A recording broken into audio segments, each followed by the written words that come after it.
I could do this all day. Come on, baby, come on!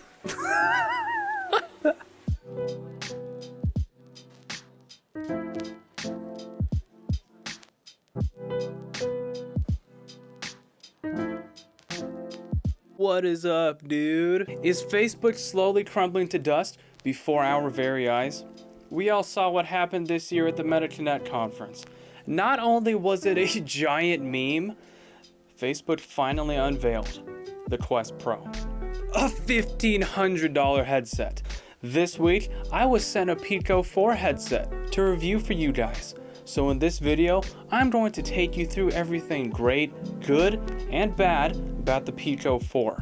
I will also be doing a short unboxing because I know you guys love that stuff. And I will be doing a comparison to the Quest 2. Finally, I will let you guys know whether or not I think the Pico 4 is really worth buying. Enough of me talking. Please enjoy the video.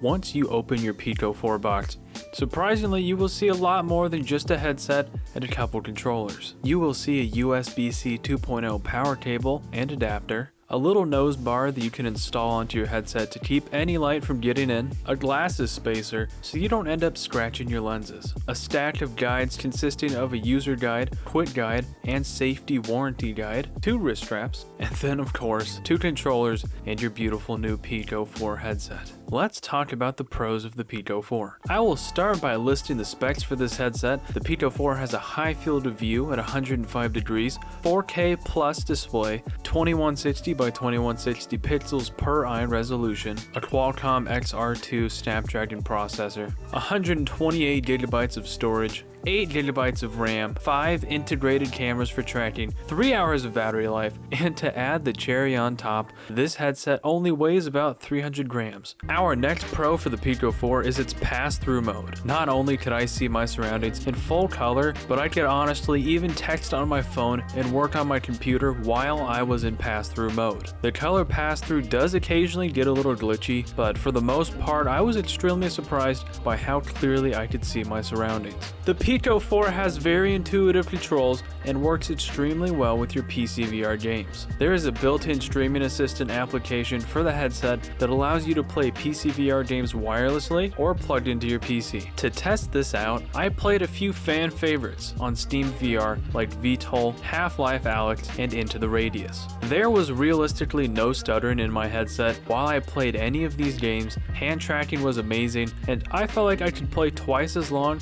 as I usually can with my Quest 2. The Pico 4 is just so much lighter, dude. I could have replayed all of Half-Life Alyx and been comfortable the entire way through. Once I was done testing out PCVR, I jumped into the Pico Store on the headset and downloaded a few free-to-play games. We can get up real nice and personal. Oh, wow. This is exactly what we wanted.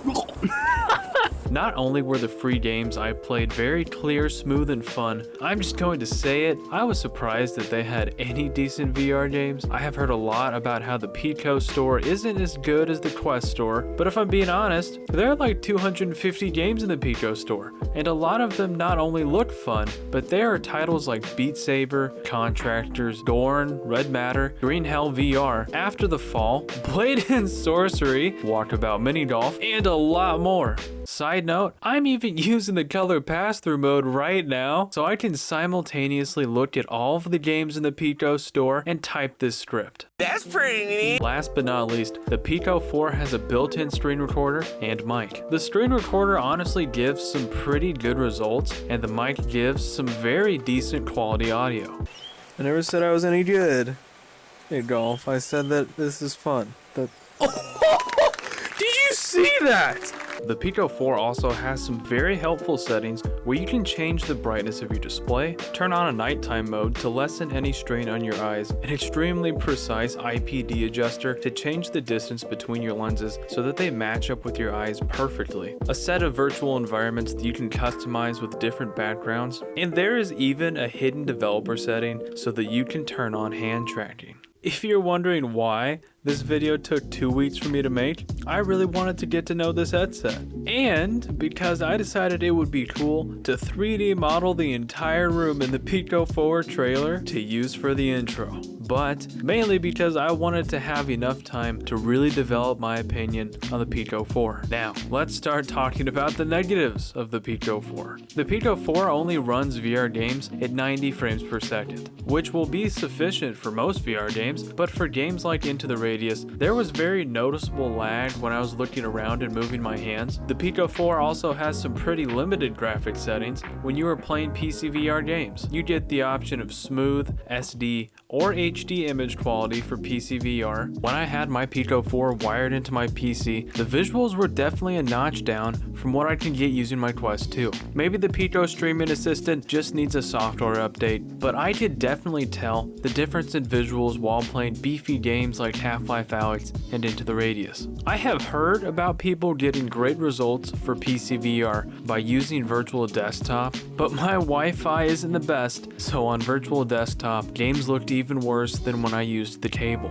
Lastly, you do not have a headphone jack on the Pico 4 to plug in headphones, so you will have to use Bluetooth or just rely on the native speakers and mic built into the headset. How does the Pico 4 match up against the Quest 2? Well, to make a long story short, the Pico 4 has higher native resolution, a much wider field of view, a lower weight, color pass-through, higher battery capacity, 8 GB of RAM, and is much more comfortable to wear than the Quest 2. The only things that the Pico 4 falls short on is not having a setting to run games at 120 FPS, limited PCVR graphics, no headphone jack, and a game library that doesn't have Quest 2 exclusive titles like Resident Evil 4. Besides those 4 things, I think the Pico 4 is honestly better than the Quest 2, dude. At the end of the day, if you have to have 120 frames per second, highly customizable graphics settings, and you don't want to miss out on any Quest 2 exclusives, I wouldn't recommend this headset for you. However, if you are okay without those things, the Pico 4 is officially the best and most affordable standalone VR headset. With superior comfort, graphics, and performance, the Pico 4 is starting to make the big Zucks sweat. Currently, you cannot purchase the Pico 4 in the US, but it is set to release in the US sometime in the near future. Anyways, that is the end of the video, my dudes. Starting next week, we'll be back to weekly VR videos. If you guys have any questions about the Pico 4, leave them in the comments and I will see if I can answer them for you. I hope that wherever you are, you're doing good. Thanksgiving is coming up, so I'm pretty pumped for that. And I will see you guys on the next video. Enjoy your weekend. Bye.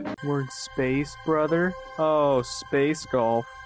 Say it ain't so. Wow.